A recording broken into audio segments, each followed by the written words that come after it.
Vamos a hablar con un consultor ganadero. Él se llama Víctor Tonelli, ya está en línea para conversar con nosotros. Víctor, ¿cómo estás? Aquí Martín Bustamante te saluda. ¿Qué tal? Buenas tardes, Martín. Gracias por la llamada. No, gracias a vos. ¿Por qué aumenta la carne? Básicamente no aumenta, está recuperando lo que perdió durante el 2022, que fue un poquito más de lo que mencionaste. La inflación fue 94,5 y la carne ajustó al 42. Quiere decir que ajustó a la mitad de la inflación. No fue el 60, bueno, entonces fue el 42%. Porque vi uno de los datos por allí. El 42, claro, muy por debajo. Pero esto ¿y esto qué quiere decir? ¿Por qué tiene que actualizar? ¿Por qué no se queda en ese precio? Queremos que se quede. Yo te soy sincero, nos gustaría que esté en ese precio. Yo también, como consumidor, pero como ganadero, los números no me cierran. Alguien tiene que pagar la diferencia, porque lamentablemente la inflación no es una ilusión, es una realidad que ajusta costos y en la medida en que los costos, ¿Y cuáles son esos costos, Víctor? Y yo te diría muchísimos. El principal es la energía y todo lo derivado de ello. Pensá que para producir vos necesitas fertilizantes, agroquímicos, combustible, personal, que también ajustó por suerte muy bien. ¿Cuánto? ¿Tenés algunos números precisos? Por ejemplo, energía, ¿cuánto aumentó? Y energía el 110%, agroquímicos el 150%, personal el 85%, y así podríamos seguir. Es decir, semillas, todo tipo de insumos que se necesita para la producción ganadera. De modo tal que quizás por decir un número, y la verdad que no está ajustado porque cada campo es un universo distinto, pero te diría, probablemente para que los números cierren, la ganadería hubiera necesitado que sobre el 94 de inflación haber ajustado por lo menos un 85. Podría incluso bancarse unos puntos menos, pero al ajustar a la mitad estaba lejos. Ahora, efectivamente, el ajuste en el ganado se ha dado en torno del 35%. Vos bien marcaste ajustes en la carne hasta hoy, que han estado entre el 10 y el 20%, pero la realidad es que yo creo que en términos de valor de carne ha tocado, pero todavía al consumidor le queda bancarse como mínimo un 10 o un 15% más. Por lo tanto, te diría, es muy probable que en febrero el ajuste de la carne y el impacto en la inflación vaya a ser muy sensible. Y en general te diría, sobre los valores que mostraste, probablemente tengamos que estar pensando 15% más como mínimo, porque no hay quien banque la diferencia entre el costo de la materia prima, de lo que subió, respecto de lo que el carnicero necesita para seguir trabajando. Así que a lo mejor sobre ese vacío de, no recuerdo cuál mostraste, pero algo así como 1.800 pesos, míralo más en 2.000, ¿no? Míralo más en 2.000. Un poquito más por allí. Y en volumen de producción, ¿cómo estamos? No, lo que pasa es que hemos pasado una sequía feroz, que se habla mucho de los granos, porque tiene un impacto directo. ¿Se cosecha o no se cosecha? Claro, totalmente, porque la misma lluvia genera el pasto, y el pasto es lo que alimenta a los animales, y si no es pasto es grano, que por supuesto al no haber también ha subido, de modo tal que te diría, la seca va a dejar no solamente este incremento, probablemente este incremento no se vea digamos, mayor todavía en marzo y abril, pero en algún momento va a pegar otra suba. La carne en general, el ganado sube por escalones, no sube de manera continua. ¿Cómo es eso? Y eso se traslada al consumidor tarde o temprano. Pensá que para un carnicero el 80-85% de su costo es la materia prima, y por lo tanto no tiene mucha manera de absorberlo. Con el aumento del precio internacional de los granos, sobre todo en el contexto de la guerra, ¿aparece como una competencia donde eso hace reducir la oferta de carne? Es decir, el productor tiene que evaluar qué le rinde más y se termina inclinando por la soja o por el trigo porque ahora está mucho más alta.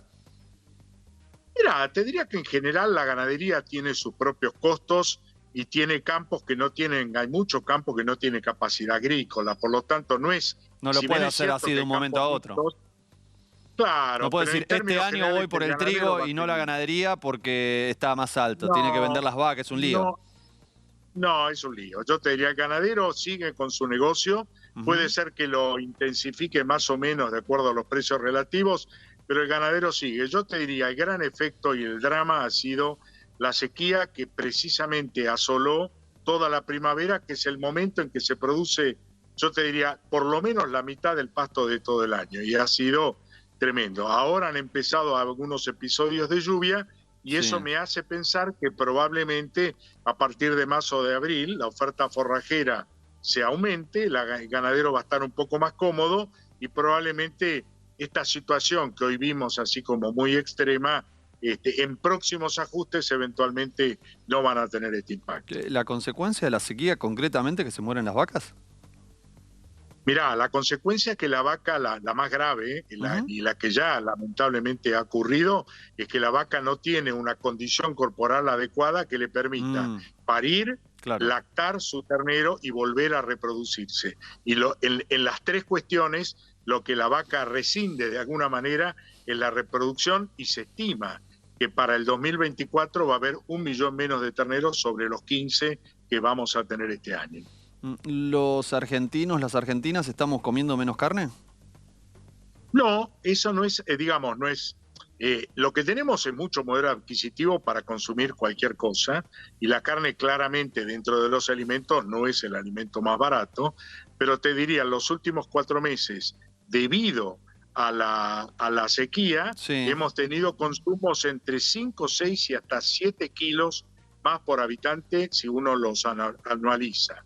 Ese veranito que bien marcaste vos, que se dio en precios mucho más accesibles, lamentablemente está llegando a su fin. No me digas eso, Víctor. Sí, lo siento como consumidor. Qué duro, ¿no? En ese sentido, estamos hablando además de un insumo, de un alimento que está muy presente en la vida de las argentinas y los argentinos. Pero yo además te preguntaba porque también hay algunos informes que hablan de un cambio en el consumo de las argentinas y los argentinos con respecto a que ya no se come tanta carne. A ver, en el país de las vacas, ¿no? En el país donde más consumo per cápita hay. No, Martín, a ver, cuando uno habla de carne y a veces piensa en el veganismo o en la gente que consume más vegetales, la verdad que estamos consumiendo el segundo país que más consume carne si sumás todas las carnes. Estamos consumiendo casi 115 kilos por habitante y por año, cuando sumás pollo, cuando sumás cerdo, cuando sumás ovinos y algún caprino. Es decir, el volumen de carne que se consume en la Argentina, incluso en la última década, ha subido. Lo que ha habido es reemplazo de carne de pollo, sobre todo, y de cerdo, respecto de la vacuna, que efectivamente ha caído 5 o 6 kilos por habitante y por año, pero ha sido reemplazado. Razones múltiples, entre ellas, obviamente, la caída del poder adquisitivo es probablemente la más importante. La gente ha ido reemplazando carne vacuna por carne de pollo.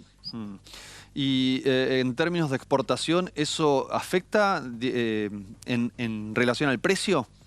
Digo, si el volumen de exportación aumenta, eso, porque siempre es como el debate que hay, ¿no? Si se cierra la exportación, etcétera, etcétera. El volumen, si crece el volumen de exportación, ¿disminuye la oferta y por lo tanto aumenta el precio?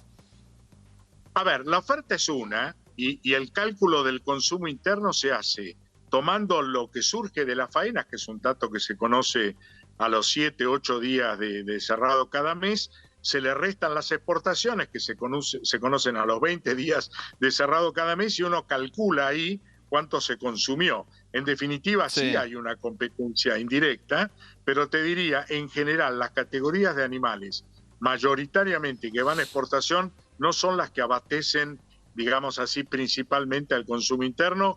La exportación ha seguido creciendo, la producción en los últimos 10 años ha crecido casi el 15%, de alguna manera, y cuando digo que ha crecido, digo todas las carnes.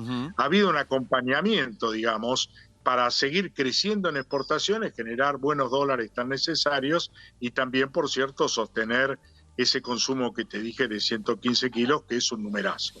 Bueno, a prepararse entonces. Aquellas personas que disfrutamos de la carne en la Argentina la vamos a tener un poquito más complicada. Gracias, Víctor. Abrazo. Abrazo y gracias por la llamada, Martín.